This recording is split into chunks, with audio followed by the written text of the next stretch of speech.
हाँ तो दोस्तों इस वीडियो के अंदर हम सेगल इंडिया के आईपीओ के बारे में बात करेंगे और जानेंगे कि इस आईपीओ के अंदर आपको अप्लाई करना चाहिए या नहीं। चलिए शुरू करते हैं।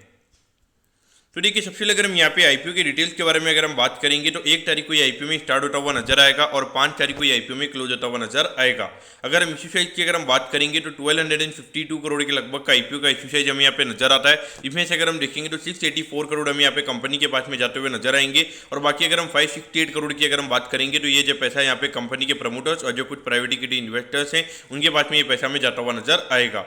अगर हम प्राइस बैंड के बारे में अगर हम बात करेंगे तो 401 के कट ऑफ प्राइस पे कंपनी का शेयर्स हमें यहाँ पे ये कंपनी में शेयर्स देती हुई नजर आ रही है और एक लॉट की अगर हम नंबर ऑफ शेयर्स की अगर हम बात करेंगे अराउंड 37 शेयर्स का लॉट साइज हमें यहाँ पे कंपनी का नजर आता है, यानी कि 37 शेयर्स के लॉट साइज में यहाँ पर आपको ये आईपीओ के अंदर अप्लाई करना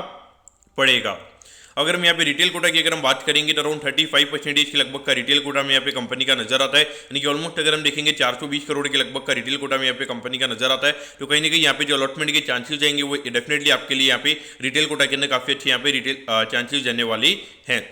अब अगर हम यहाँ पे कंपनी के फंडामेंटल्स की अगर हम बात करेंगे तो ये जो कंपनी है, कंपनी में यहाँ पे इंफ्रा कंपनी में यहाँ पे नजर आती है जो नॉर्मली अगर हम देखेंगे तो रियल एस्टेट से रिगार्डिंग यहाँ पे जो बिल्डिंग्स वगैरह होती है, फिर उसके अलावा रोड्स वगैरह हो गए, ब्रिजेस वगैरह हो गए, फ्लाईओवर्स हो गए, तो वो ये कंपनी में यहाँ पे बनाती हुई नजर आती है। अगर हम कंपनी के फाइनेंशियल्स की अगर हम बात करेंगे तो पिछले 2-3 साल से अगर हम देखेंगे तो काफी फिनोमिनल ग्रोथ हमें यहाँ पे कंपनी के अंदर बिजनेस के अंदर देखने को मिला है। अगर हम 2022-23 वाले फाइनेंशियल ईयर की अगर हम बात करेंगे तो वहाँ पे 100% से कंपनी का रेवेन्यू का नंबर हमें यहाँ पे बढ़ता हुआ नजर आया है और अभी जो रिसेंटली जो फाइनेंशियल ईयर खत्म हुआ है वहाँ पे भी अराउंड 50% की ग्रोथ हमने यहाँ पे कंपनी के नंबर्स में देखी है। तो कहीं ना कहीं अगर हम देखेंगे तो काफी फिनोमिनल वे में कंपनी में ग्रोथ भी नजर आ रही है। तो अगर आप देखोगे लगभग 1000 करोड़ के लगभग कंपनी का 2021 वाले फाइनेंशियल ईयर में कंपनी का रेवेन्यू का नंबर था और अभी अगर हम देखेंगे 3000 करोड़ से भी ज़्यादा का रेवेन्यू का नंबर ये कंपनी में करती हुई नजर आ रही है। लेकिन देखिए एक तरीके से अगर आप देखोगे इंफ्रा कंपनी अगर आप देखोगे तो अभी काफ़ी ज़्यादा इकोनॉमी में खास करके गवर्नमेंट की तरफ से काफ़ी ज़्यादा इंफ्रा में अगर आप देखोगे तो स्पेंडिंग हमें यहाँ पे होती हुई नजर आ रही है, जिसकी वजह से डेफिनेटली काफ़ी अच्छी ग्रोथ हमें यहाँ पे कंपनी के अंदर देखने को मिली है। और अगर हम यहाँ पे वैल्यूएशन की अगर हम बात करेंगे तो देखिए ऑलमोस्ट यहाँ पे 7000 करोड़ के मार्केट कैप पे ये कंपनी का आईपीओ में आता हुआ नजर आ रहा है और उसके हिसाब से अगर हम पिछले साल की अर्निंग के हिसाब से अगर हम बात करेंगे तो अराउंड 20 to 23 टाइम्स के पी रेशियो पे ये कंपनी का आईपीओ में आता हुआ नजर आ रहा है।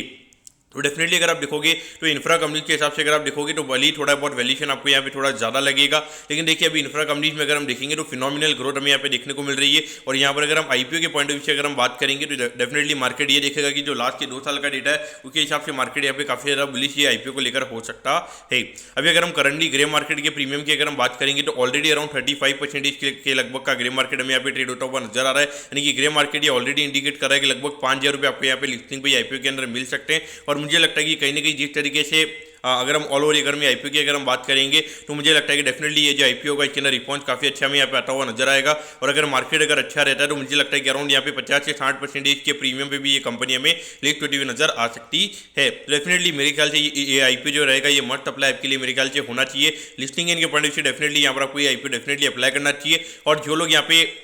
1 से 2 साल के लिए जो लोग होल्ड करना चाहते हैं उनके पॉइंट ऑफ व्यू में मुझे लगता है कि वो यहाँ पे लिस्टिंग भी बाय कर सकते हो। जिन लोगों को अलॉटमेंट लगती है वो यहाँ पे डेफिनेटली 1 से 2 साल के लिए आईपीओ को होल्ड भी कर सकते हैं। ये पर्टिकुलरली मेरा ये आईपीओ के लिए व्यू रहेगा। और देखिए जिस तरीके से अगर आप देखोगे अभी एनसीसी हो गया, एससीसी हो गया, एलएनटी हो गया, इंफ्रा की जितने भी जो मेन लीडिंग स्टॉक की अगर हम बात करेंगे तो सब अपने ऑल टाइम हाई पे में ट्रेड होते हुए नजर आ रहे हैं। तो कहीं ना कहीं अगर आप देखोगे तो इंफ्रा भी मार्केट में फैंसी भी है, लेकिन कहीं ना कहीं अगर आप देखोगे एक दिक्कत यहाँ पे ये कि सप्लाई यहाँ पे काफी ज्यादा में यहाँ पे बढ़ता हुआ नजर आ रहा है। अगर आप देखोगे ऐसे में आईपीओ में बहुत ज्यादा जो इंफ्रा से रिगार्डिंग हमें यहाँ पे कंपनी जब भी आती हुई नजर आ रही है, तो इसीलिए जब ऑप्शंस आपके पास में काफी ज्यादा अवेलेबल हो जाते हैं तो कहीं ना कहीं वहाँ पे जो पी रेशियो होता है वो ओवरऑल सेक्टर का हमें यहाँ पे कम होता हुआ नजर आता है। तो बियॉन्ड पॉइंट वहाँ पे पी एक्सपेंशन हमें होता हुआ नजर नहीं आता है। दोस्तों मैं होप करता हूँ कि सेगल इंडिया के आईपीओ के बारे में आपको सब कुछ समझ में आ गया होगा। अगर आपकी कोई भी क्वेरीज है आप कमेंट कीजिए, मैं जरूर आपके कमेंट पर रिप्लाई करूंगा। ओके दोस्तों, thank you, have a nice day.